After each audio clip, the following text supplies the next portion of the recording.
TTK shift. Basically, the principle behind it was to improve some of the close quarters damage output on a lot of the primary weapon classes, SMGs and LMGs especially. While I had originally intended and pushed for the medic's rate of fire to be buffed, after what I've seen in the CTE, I'm not really sure if it needs it.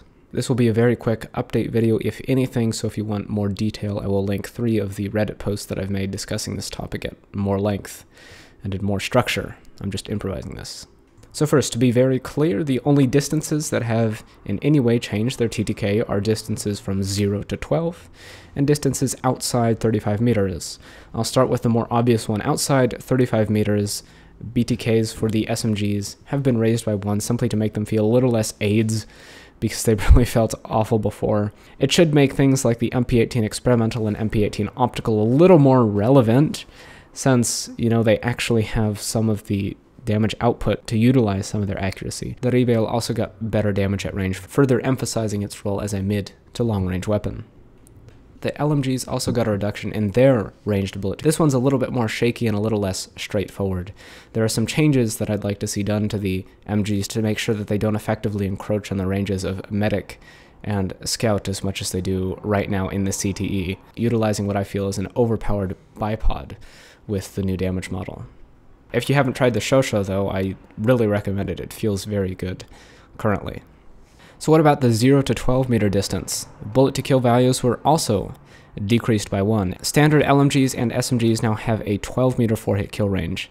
From 12 to 35 meters, their damage output will be identical to how it was previously. If you caught yourself saying, wow, it sure feels like I died quickly, and you were at an engagement between 12 and 35 meters, well, you were probably wrong, and it's probably a form of cognitive bias because actually the damage output hasn't been increased in any way at those distances. What is the purpose of this? Well, it should make flanking a lot more relevant, and it should make SMGs a bit better at being SMGs. The MP18, as of the CTE right now, got a huge buff in its viability. In addition to the fact that it actually produces enough DPS to effectively flank a group of guys and not just get turned on as soon as you kill the first guy because your TTK is so slow, reducing the bullets to kill value of both the Hellriegel and the MP18 actually bring them closer together in terms of relative TTK. It's fairly easy to visualize this. If we take an arbitrary weapon that has 100 milliseconds between bullets and we take another arbitrary weapon that has 150 milliseconds between bullets, we can clearly see that if it just shoots 2 bullet kills, that would be the difference of 100 and 150, whereas if it was shooting 5 bullet kills, the difference between 100 and 150 would quickly add up over the course of 5 bullets and be a much more drastic difference. Obviously, that's a very extreme example, but we can see it illustrated here, where the MP18 is now only 1 frame behind the Hellriegel in terms of time to kill in a 30 Hz environment. So is Medic inordinately affected by these changes? I don't really think so. You see, Medic is mostly affected by some of the bad mechanics that comprise Battlefield 1, such as the AD spam, the flinching, the suppression, the muzzle smoke. All these attributes conspire to make Medic harder, a lot harder than it ought to be. Medic relies distinctly on hitting all the shots every time. It's completely okay if you miss 1 shot with a BAR. Your TTK is not significantly affected, but if you miss 1 shot with an RSC or the Ceirigotti, your TTK just absolutely goes down the drain. It's horrible. You also have to be more diligent than with the other weapons due to a much, in general, smaller magazine sizes. So it's pretty clear as to why Medic is inordinately affected by these mechanics than any of the other automatic weapon classes are. So after all that is fixed, I think Medic is going to be in a really good spot, especially now that it actually has the accuracy and damage to compete with Scout at medium and long range. Personally, as a Medic main, I'd take the Model 8 with a 360 RPM rate of fire and a 70 meter 3-hit kill any day over a Model 8 with a 450 RPM rate of fire and a 45 meter 3-hit kill. Yes, the 450 RPM Model 8 is technically better, but you see as you get higher and higher in terms of rates of fire, your effective DPS, well, it doesn't quite improve in the same way. The higher your rate of fire, the more likely recoil is going to throw you off, the less likely you are to be able to aim each individual shot. And really, does it warrant a whole step upward in terms of Medic rate of fire? I'm not really sure that it does. You see, if you ever played Close Quarters Medic in the months following the launch of Battlefield 1 with the overpowered Automatico, it's still going to be a lot better experience than that. And I played Medic a ton effectively, even with launch Automatico sitting around. People played close quarters medic effectively, even with launch Automatico and launch Hellriegel. So the worst case that could possibly happen here is people just keep using the nerfed Automatico and shotguns in close quarters, and medic performs exactly the same as it did before in sub 12 meter engagements. What is probably going to happen instead is that people are going to tend to migrate over to the newly improved and actually viable MP18 and start using it. It has a slower time to kill than the Automatico. Even the nerfed Automatico still has a better TTK in close quarters sub 12 meter engagements than the MP18 does. So the worst possible case is that people keep using the Automatico, Hellriegel, and shotguns in close quarters, and close quarters medic is going to pretty much play exactly how it did before, except maybe a few more people are going to be using the slightly slower TTK of the MP18 instead of just everyone and their dog using the Automatico and Hellriegel. So I think the very negative reaction to these changes as far as medic goes is vastly overblown. I think it's very knee-jerk, I think it's not very well thought through, and I don't think there's much substance to it. And I say this as someone who pretty much exclusively plays medic, okay? Like, I'm very interested in an effective medic class. And I think where we are, even now, in the CTE, though I would extend the drop-off range of things like the Cerigoti to 50 meters, say, from 45 meters that it is in the CTE, the Model 8 25 to 25 meters instead of the 20 meters it sits at now. I think with a few minor tweaks to drop-off, and of course fixing the bugs that I mentioned earlier, AD has already received a patch in the CTE. I think medic is going to be in a very good place, and I don't think people are going to have a lot of problems with it.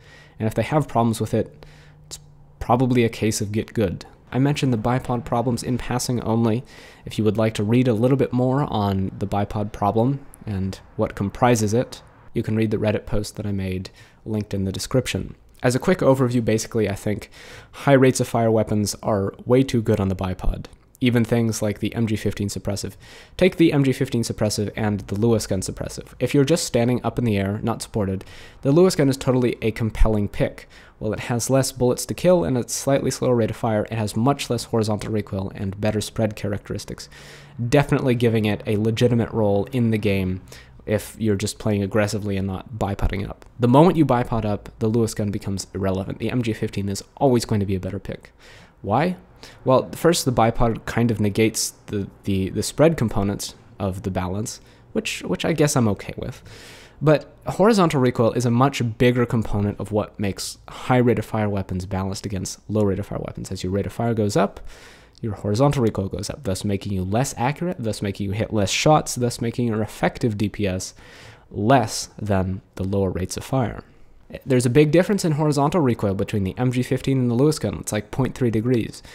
You put both of those guys on a bipod and suddenly the difference is completely and utterly irrelevant. It's like sub 0.01 degrees or something ridiculous like that. I think it's 0.0175. The thing is that once you're on the bipod, there's no reason to choose a low rate of fire, low damage gun. This is further compounded with a Parabellum, which I think is, I don't think it's honestly all that bad in close quarters. I think it's actually kind of fair and balanced if you ignore the fact that it has a bipod. The problem is that it can equip a bipod. You can go prone or use one of the many ledges scattered around the map and get some of the best ranged DPS in the game. That kind of ruins the point of Battlefield 1's balancing mechanics. Close quarters weapons are supposed to be bad at range. No. You don't get a Parabellum that's amazing in close quarters and have it be amazing at range as well. That's not how it works. That's not how it works. So with the changes to bipod that I recommend, I simply recommend replacing the horizontal recoil reductions with base spread reductions. That way it's still relevant to go bipod with something like the Parabellum. You can actually single tap your shots and get very good accuracy. But only the low rate of fire weapons can actually mag dump when on the bipod and be effective while doing it at range. So if you are interested in these changes, and if you would like to see medics actually be able to hit things at range, and if you would like to see the Lewis gun and the bar have slightly less TTK disparity in close quarters, and if you would like the MP18 to actually function as an SMG, please express your support. It very much helps.